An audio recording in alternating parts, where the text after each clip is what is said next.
All right. Hello, California Southern Baptist Convention.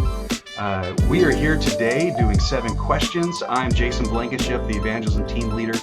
And today I have a good friend joining us, Tim Dowdy. And Tim, if you wouldn't mind telling us your official title and kind of a little background on maybe what you do. Sure, Jason, appreciate you having me on. It's great to be able to spend some time getting to know one another and investing in each other's lives. And Jason and I have had a good opportunity the last 2 years to get to know each other pretty well, and it's been a joy. My name is Tim Dowdy. I serve as the Vice President of Evangelism for the North American Mission Board, and that's a mouthful, but really I lead a team of people that work at the North American Mission Board to help and encourage and equip our SBC family in the area of evangelism. That's the focal point for us. And the goal is we share the gospel everywhere with everyone until the whole world hears. And so it's kind of the big picture of what I do. Of all the places that you have traveled, what's the most memorable place that you've ever been to? You know, I would have to say the Arab Baptist Theological Seminary in Beirut. I mean, I've been to Israel and I've been to some different places, different countries, and experienced some different cultures. But I'll tell you why that's most significant to me, because of a couple of people that I met there who had come to there to learn to share the gospel with their people. But where they live and where they're from is hostile to the gospel, not just disparaging to the gospel, but hostile to the gospel. Their very lives are threatened. And being there and meeting a couple of guys and their families who are becoming prepared theologically so they could go back to their homelands where they knew that they probably will be killed if they go back to share the gospel. Wow. But sitting there talking to them, they said, but if we don't go to them, who will go with them to them? Yeah. All right. Now, this is a question I don't know if is real applicable for someone in Georgia, but In-N-Out or Chick-fil-A? Well, you know, being from Atlanta, Uh-huh. I mean, the favorite it's got to be Chick-fil-A, or they would probably, you know, I would probably be persecuted. I mean, Right. that would just happen. Right. But when the convention was in Anaheim, the first place we went was In-N-Out Burger, and it was good. I will say that. It was good, and it's worth going to again. I'm going to be in California a few times this year, and I probably will revisit In-N-Out Burger. Okay. So all right. Well, love good. them both. So Chick-fil-A is the go-to, or else you might lose your Georgia Baptist card. Yeah, exactly. What tactic has been successful for you, or what tactic you might recommend that might be you got 2 minutes with a pastor? What advice can you give him tactically in evangelism? I think my advice would be, don't try to do it all yourself. Oh, good. Okay. I think one of the most challenging things for people today is to be evangelistic. But at the same time, it's more than an act of obedience. It's a demonstration of great compassion for the people that we know.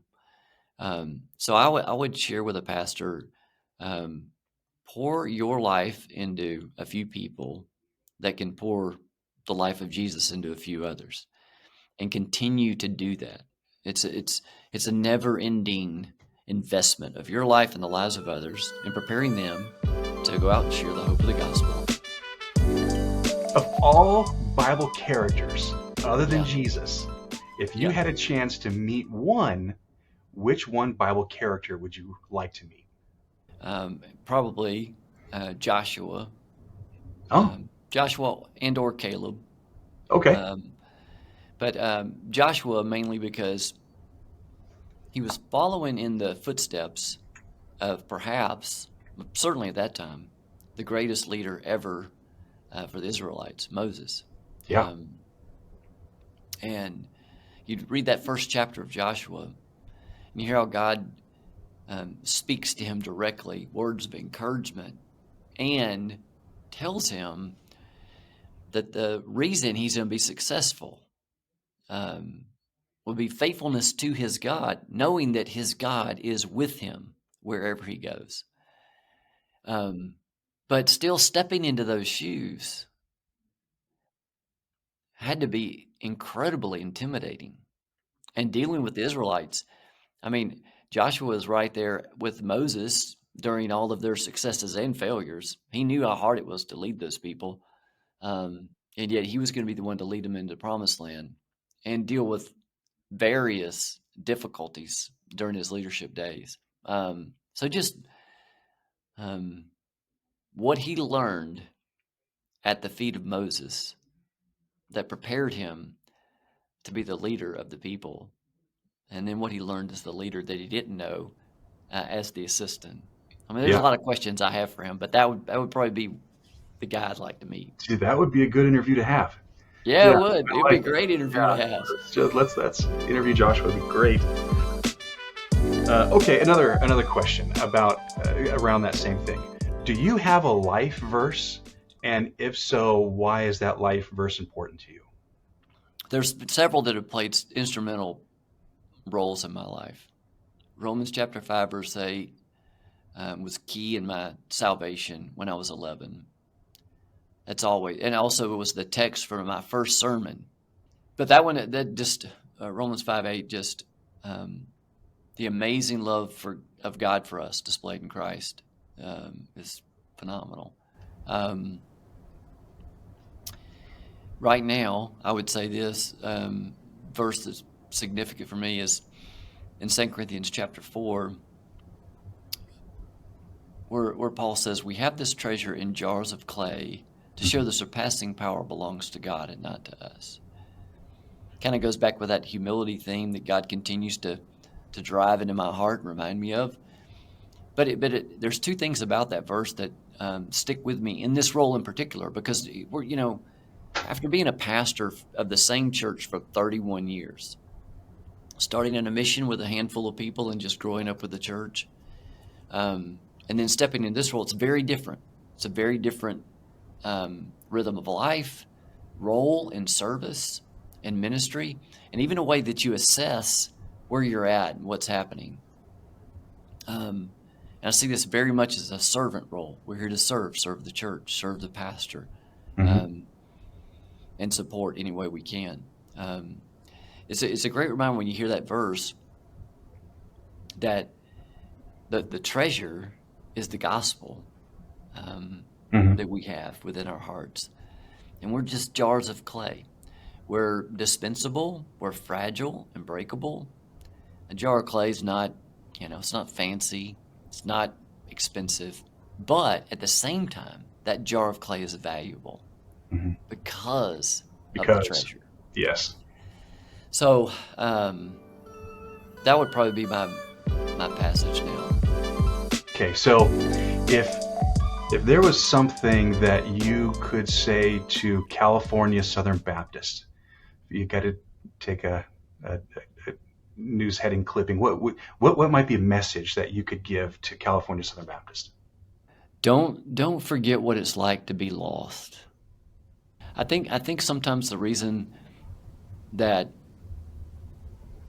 we're not so focused on sharing the gospel is we forget, what it's like to not have Christ. I mean, you can have everything this world has to offer. You don't have Jesus, you really got nothing. You got nothing. You can have nothing this world has to offer. You got Jesus. You really got everything you need for life and godliness according to his word, Right.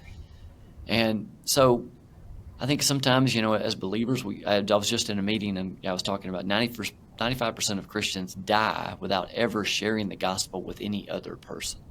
I don't know where the statistic comes from, but I was like, that may be correct. And that's sad because it's what we're made for. I had this thought one day. So why did God give me the family he gave me? Why does he give me the friends he gives me? Why does he put the people in my path that he does? Is it so they can know me? No. It's so they can know him.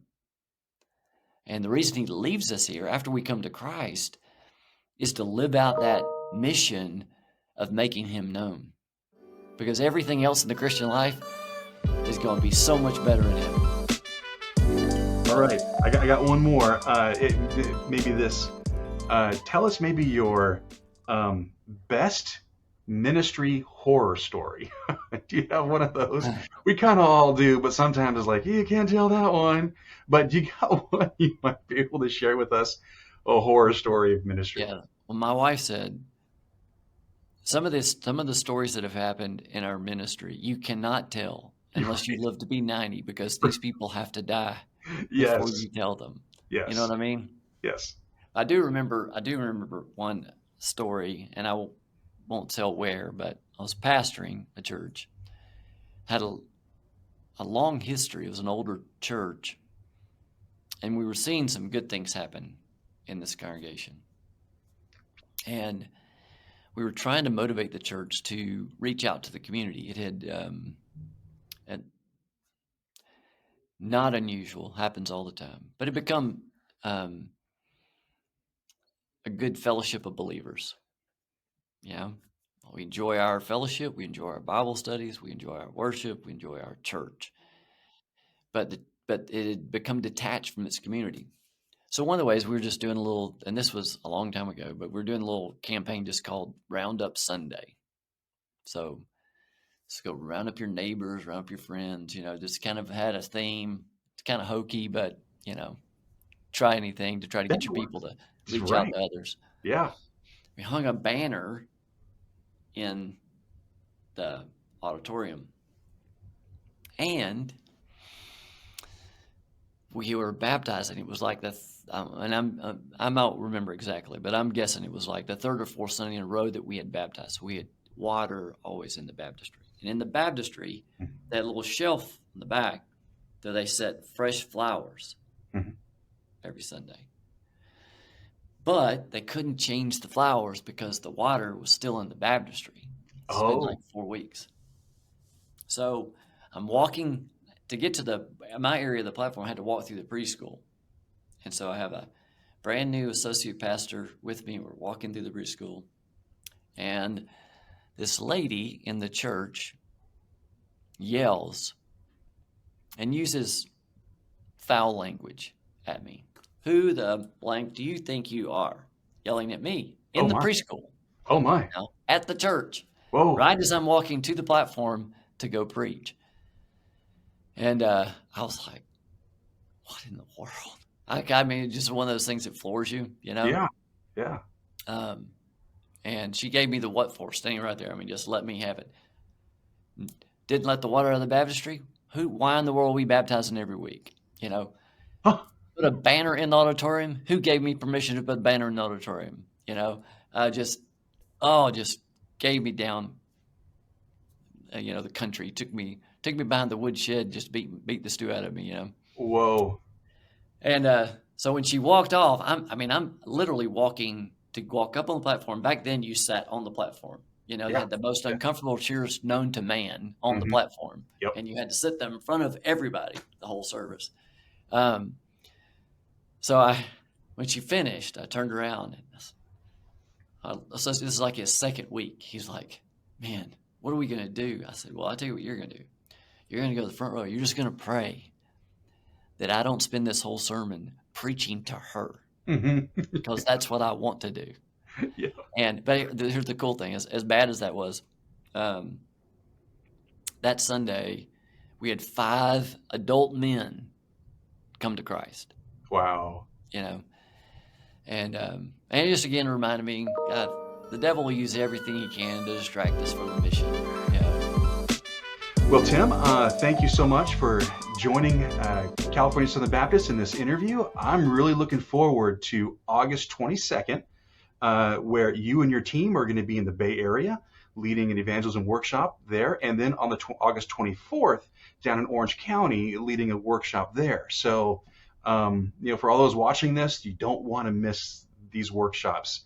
Make plans to be there, and there'll be plenty of promotion coming out. So be watching your email for these workshop dates. Yeah, looking forward to it. All right, Will. This wraps up our interview with Vice President of Evangelism at North American Mission Board with Tim Dowdy.